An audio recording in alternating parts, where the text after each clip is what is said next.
जय हिंद। आज हम बात करने वाले हैं सेक्स के बारे में, मतलब लिंग के बारे में बात करने वाले हैं। लिंग जो होते हैं वो दो भागों में डिफाइन किया गया है लिंग को। लिंग पहला है समलैंगिक, दूसरा है विषमलैंगिक। समलैंगिक को होमोसेक्सुअल कहा जाता है और विषमलैंगिक को हेट्रोसेक्सुअल कहा जाता है। तो पहले विषमलैंगिक हेट्रोसेक्सुअल के बारे में डिटेल से समझ लेते हैं, फिर से होमोसेक्सुअल जो समलैंगिक है उसके बारे में डिटेल से समझेंगे। ठीक है, तो देखिए ये जो विषम लैंगिक जो हेट्रोसेक्सुअल है, इसमें क्या होता है कि मेल जो है वो फीमेल के प्रति अट्रैक्शन रहेगा और जो फीमेल है मेल के प्रति अट्रैक्शन रहेगा। तो इसी को कहा जाता है विषम लैंगिक। ठीक है, ये केस जो होता है जनरल लाइफ है, जनरल जीवन में जो हम जैसे जिंदगी जीते हैं उसमें ये नॉर्मल केस होता है। तो आप समझ गए कि विषम लैंगिक का मतलब क्या होता है। देखिए यहाँ से ये जो यहाँ पे निशान है, जो चिन्ह है, ये मंगल का है जो मेल में होता है, और जो ये निशान है ये फीमेल का है जो शुक्र का निशान है। ठीक है, विषम लैंगिक के बारे में आप समझ गए। अब यहाँ पे देख लेते हैं हम समलैंगिक होमोसेक्सुअल के बारे में। तो देखिए ये जो हेट्रोसेक्सुअल है ये एक नॉर्मल लाइफ है, ये एक नॉर्मल केस है हमारी ज़िंदगी में। लेकिन जो होमोसेक्सुअल है ये बहुत ही ज़्यादा मतलब प्रॉब्लम है, ये समलैंगिक इसको कहा जाता है। तो देखिए होमोसेक्सुअल में क्या क्या कौन कौन आता है। होमोसेक्सुअल में लेस्बियन को आता है, गे है, बाइसेक्सुअल है, ट्रांसजेंडर है और इंटरसेक्स है। तो जो लेस्बियन है होमोसेक्सुअल का मतलब होता है सेम मतलब होता है सेम से अट्रैक्शन होना, उसी को समलैंगिक कहा जाता है। तो यहाँ पे जो लेस्बियन है, लेस्बियन में क्या होता है कि फीमेल होती है, वो फीमेल को ही देखकर उसके तरफ अट्रैक्शन उसको आ जाता है, उसी को कहा जाता है लेस्बियन। ये होता है लड़की जो होती है फीमेल उनमें होता है। अब देख लेते हैं गे जो होते हैं वो मेल अगर कोई है, मेल को देखकर मेल को ही अट्रैक्शन आ जाए, उसी को गे कहा जाता है। तो यहाँ पे आप समझ गए कि लेस्बियन किसको कहा जाता है और गे किसको कहा जाता है। ये होमोसेक्सुअल में आते हैं। देखिए यहाँ पे फीमेल और फीमेल है तो ये सेम है, इसीलिए ये समलैंगिक में आ जाएंगे। ये जो लेस्बियन है ये मतलब लड़की को देखकर अट्रैक्शन होगा, ये फिजिकल रिलेशन में भी रहेंगी लेकिन इनसे कोई संतान उत्पन्न नहीं हो सकता है, ये जो लेस्बियन है। ठीक है, और ये जो गे है ये मेल को देखकर मेल के प्रति अट्रैक्शन रहेगा लेकिन इनसे भी कोई संतान उत्पन्न नहीं हो सकता है।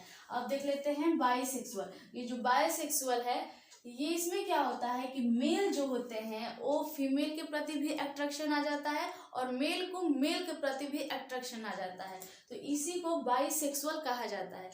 सेम बिल्कुल फीमेल के साथ भी यहाँ पे वही होता है। फीमेल को क्या होता है, फीमेल के साथ अट्रैक्शन आ जाता है और फीमेल को मेल के साथ भी अट्रैक्शन आ जाता है। कहने का मतलब ये है कि जो फीमेल है मेल के साथ भी रिलेशनशिप में रह और जो मेल है वो फीमेल के साथ भी रिलेशनशिप में रह सकते हैं। यहाँ पर जो ये बाइसेक्सुअल है, तो ये जो बाइसेक्सुअल जो लाइफ है ये पूरी तरह से नॉर्मल नहीं होता है, ये आधा नॉर्मल है, पूरा नॉर्मल नहीं है। अब देख लेते हैं ट्रांसजेंडर जो होते हैं जिनको किन्नर कहा जाता है। तो इनमें क्या होता है, जो इनके शरीर का बनावट होता है वो बिल्कुल मतलब अलग होता है। इनमें जो गुप्तांग होते हैं उनमें विकसित नहीं होते हैं।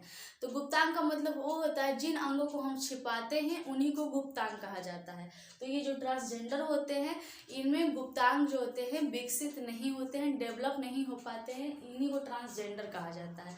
तो ये जो लेस्बियन है और जो गे है ये बिल्कुल लड़की के जैसे होती है। जो लेस्बियन है ये बिल्कुल लड़की के जैसे फीमेल के, इसको ये जो लेस्बियन है सिर्फ उसी को पता है कि वो लेस्बियन है और कोई दूसरा आदमी देखकर नहीं कह सकता है कि वो लेस्बियन है। समाज देखकर नहीं बता सकता है कि जो सामने वाला है वो लेस्बियन है कि नहीं है, वो सिर्फ उसी को पता होगा कि वो क्या है नहीं है। ये जैसे गे है, गे भी जो मेल होते हैं वो सिर्फ उन्हीं को पता होता है कि वो गे है या फिर गे नहीं है, ये दूसरा कोई देख कर नहीं बता सकता है कि वो गे है या फिर नहीं है, ये सिर्फ उन्हीं को पता होता है। बाइसेक्सुअल में भी वही केस है, सिर्फ उन्हीं को पता होता है कि हम क्या हैं, बाइसेक्सुअल में आते हैं या फिर नहीं आते हैं। कोई समाज देकर या फिर कोई दूसरा आदमी देकर नहीं बता सकता है कि वो लेस्बियन है, गे है या फिर बाइसेक्सुअल है। लेकिन ये जो ट्रांसजेंडर जो होते हैं इनको कोई भी देखकर समझ जाता है या बता सकता है कि ये ट्रांसजेंडर है, क्योंकि उनके शरीर का बनावट भी अलग होता है और उनके जो गुप्तांग होते हैं उनमें डेवलप नहीं होता है, विकसित नहीं हो पाता है। तो उन्हीं को ट्रांसजेंडर कहा जाता है, किन्नर या छक्का कहा जाता है। अब देख लेते हैं इंटरसेक्स। इंटरसेक्स जो होते हैं इनमें थोड़ा प्रॉब्लम ये हो जाती है, ये काफ़ी कम पाया जाता है, कम होता है, ऐसी केसेस कम होती हैं, लेकिन फिर भी होती है तभी है। इंटरसेक्स जो है, जो इंटरसेक्स में जो पर्सन आता है उसमें क्या होता है कि जो उसके गुप्तांग होते हैं उसमें पेनिस और वेजाइना दोनों विकसित होते हैं। जो इंटरसेक्स है, जो इंटरसेक्स पर्सन आते हैं उसमें क्या होता है, जो गुप्तांग होते हैं पेनिस और वेजाइना दोनों विकसित होते हैं, तो उन्हीं को कहा जाता है इंटरसेक्स। तो आप समझ गए कि लेस्बियन किसको कहा जाता है, गे कौन है, और बाइसेक्सुअल में ट्रांसजेंडर और इंटरसेक्स में कौन आता है। तो आप इतना कंफर्म होंगे, इन्हीं को होमोसेक्सुअल या समलैंगिक कहा जाता है। देखिए, कोई भी नहीं चाहता है कि वो लेस्बियन हो जाए, कोई भी नहीं चाहता है कि वो गे हो जाए, कोई नहीं चाहता है कि बाइसेक्सुअल में ट्रांसजेंडर या इंटरसेक्स में हो जाए, कोई नहीं चाहता, लेकिन फिर भी हो जाता है। तो उसमें इनकी कोई गलती नहीं होती है, बस ऐसे इनकी जो मेंटलिटी है, इनकी जो मेंटलिटी में ये जो लेस्बियन और ये बाइसेक्सुअल है ये तो मेंटलिटी पे ज़्यादा ही निर्भर हो जाता है, लेकिन जो ट्रांसजेंडर है, इंटरसेक्स, इनकी बिल्कुल भी शरीर की बनावट ही अलग होती है। तो आप समझ गए। तो ये जो लेस्बियन, गे, बाइसेक्सुअल और ट्रांसजेंडर, इंटरसेक्स, इन सब के समूह को अगर मिला दिया जाए तो उसी को कहा जाता है LGBTI क्योर। ठीक है, अगर कोई फॉर्म है, अगर उस पर लिखा है कि LGBTI के लिए ये फॉर्म है, तो आप वहाँ पे ये समझ जाइएगा कि वो समलैंगिक के लिए वो फॉर्म है, ना कि विषमलैंगिक के लिए है। तो इसी को जो LGBT के समूह है उसको क्योर कहा जाता है। आप समझ गए हैं कि होमोसेक्सुअल या समलैंगिक या LGBTI, इस सबको समलैंगिक में ही या होमोसेक्सुअल ही कहा जाता है। तो आई होप कि होमोसेक्सुअल और हेट्रोसेक्सुअल में आप डिफरेंस समझ गए होंगे। आप इसका स्क्रीनशॉट लीजिए, फिर नेक्स्ट वीडियो में आपसे बात करेंगे।